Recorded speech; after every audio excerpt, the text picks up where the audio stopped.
I love you. You ever heard those words before? Well, you have now. You know what else I love? Solo Leveling. I think it is a must watch show. It's a little something called anime.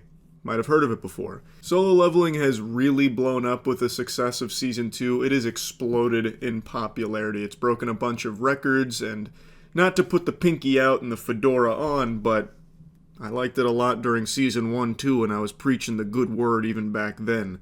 I know it's a little hipster thing to say, but yeah, I was sucking its dick before it was cool. Though I haven't read the manhwa that it's based on, so I'm not like a primordial meat swallower of Solo Leveling, but I was an early adopter. But now everyone's throating it in a big way because the show is extraordinary. It is a really, really good show. It's a very straightforward show with a simple premise we've seen hundreds of times before. It's not trying to reinvent spaghetti and meatballs here. It's perfectly content doing it very well.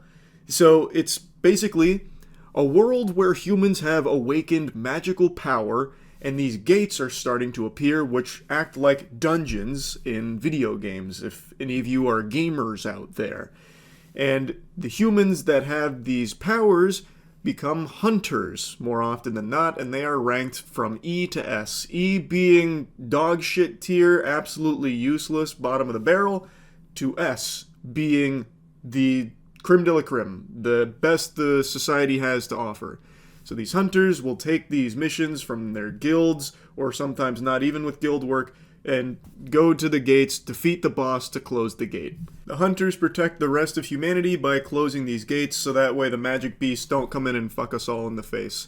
And that's kind of the whole idea of the world in a nutshell, and we follow the weakest hunter of them all, Sung Jin Woo. Now, real quick before I dive into what makes the show super special and extremely good, I'd like to thank the sponsor for this video. Big thanks to DC Dark Legion for sponsoring this video. DC Dark Legion is a new official DC game. It's available through the iOS and Google Play Store, so available on mobile and PC.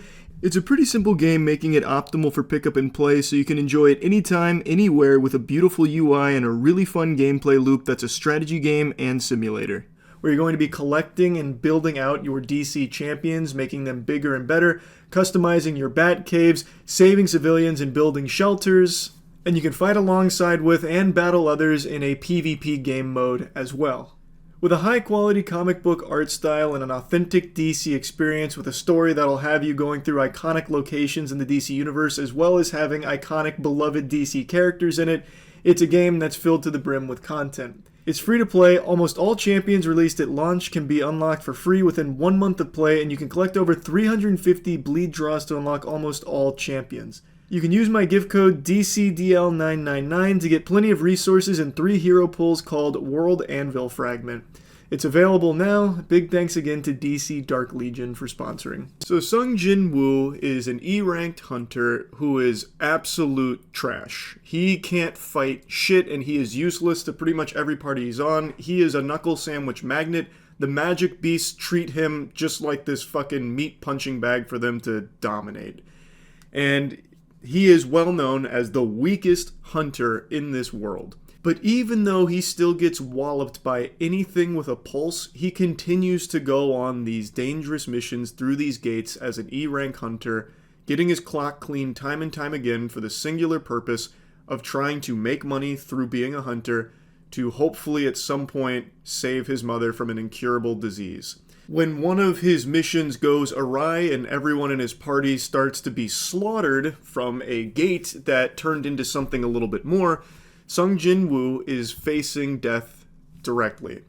And he is lamenting how all of it is playing out. He is sacrificing himself to save others, and it just feels so unfair. And right before he's about to perish, at the last second before his death, he was chosen by the system to be its player, which gives him an ability no other hunters that we know of have, the ability to level up.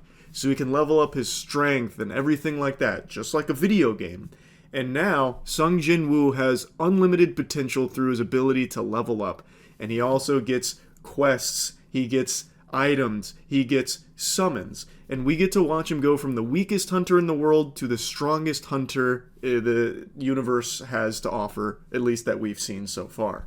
As I said earlier, it's not a unique concept. This is a premise I've seen explored before in other shows as well, but Solo Leveling does it very well, and it's also beautifully animated. The big thing that has blown Solo Leveling up is its action. The animation for all of its action, and there is a lot of action, is just to a top-notch degree that people are loving it. And it helps that it is well written. Like, it is a good story, and it isn't, like, always just right in your face. Everything's just like, put the square in the square hole. There are a lot of twists and moving parts to the narrative itself, but that's not, I would argue, that's not like the bread and butter of the show. The big thing that people love is Sung Jin-woo and his aura farming, as they call it, but just the way that he is able to fight and the way he's able to get stronger. And we get to watch him fight stronger and stronger enemies as he comes up with creative solutions to the combat. He gets so many items, so many abilities, and so many summons at his disposal that it makes every fight feel super fucking fresh and really cool. And the animation is breathtaking. I would say this is up there with like Jujutsu Kaisen level animation. Like, their fights, I think, are so good. It also has an absolute slapper of a soundtrack, so during some of the fights you'll hear the OST kick in, and it just elevates it to such a hype level. Now, while I think Solo Leveling is a must-watch, I don't think it's a perfect show. I think there's quite a few valid complaints, especially when it comes to Season 1. So Danny has been watching Solo Leveling since all of this hype around it. He wanted to get in and see if it's as good as it is, as people lead him to believe it is. So he just started it recently, and he's really liking it, but he had some, really valid complaints that I also said about Season 1 in particular, where there's not really any characters outside of Sung Jin-woo. Like, yes, there's some other people that are introduced, but they're never really fleshed out. They're kind of just there in the background, just kind of idly doing shit, while Sung Jin-woo is going through all of these gates and his own quests by himself. I mean, as the name would imply, solo leveling. But that kind of makes it so you never really get to care about anyone besides Jinwoo, because you just don't really get to know anyone besides him. Which for some people, they're not going to give a fuck, but I do think it is a valid thing to say. Felt a little underwhelming that you only have one character that you ever really care about, and that also every fight Jinwoo gets in usually wraps up in like 1 or maybe 1.5 episodes. Throughout all of Solo Leveling, we're watching him become just fucking busted strong. Like, he is overpowering everyone pretty easily most of the time. There are a lot of times, mainly in Season 1, where it is like life and death. He gets very close and then squeaks it out. But for the most part, he is dog walking them. He is absolutely eating their lunch. He comes through, he's got, hands by his side, cool, calm, collected, and he just fucks them. And it's very hype. It's very cool. But I do think it could be kind of lackluster for people, where you build up to this really strong boss fight that ends in like 5 or 6 minutes because Jinwoo just slaps them around.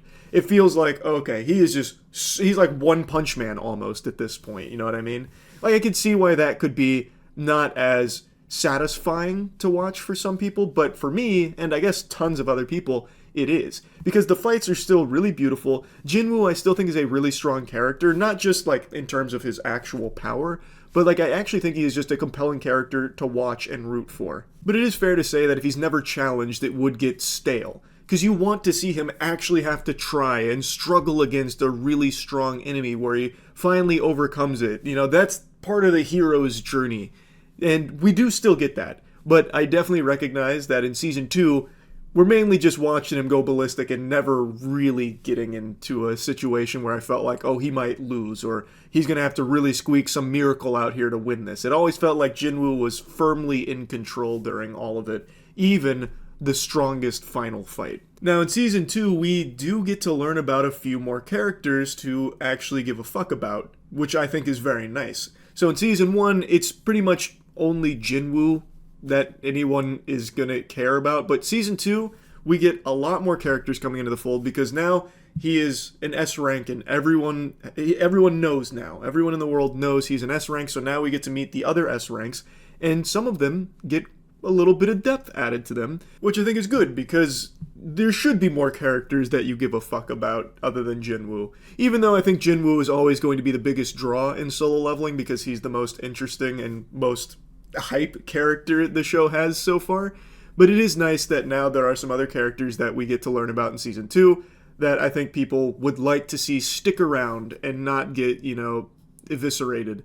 Anyway, though, I'll stop yapping about it. I think Solo Leveling is a must-watch, especially for anyone that likes, over-the-top anime action. It's a beautifully animated show and just a great time.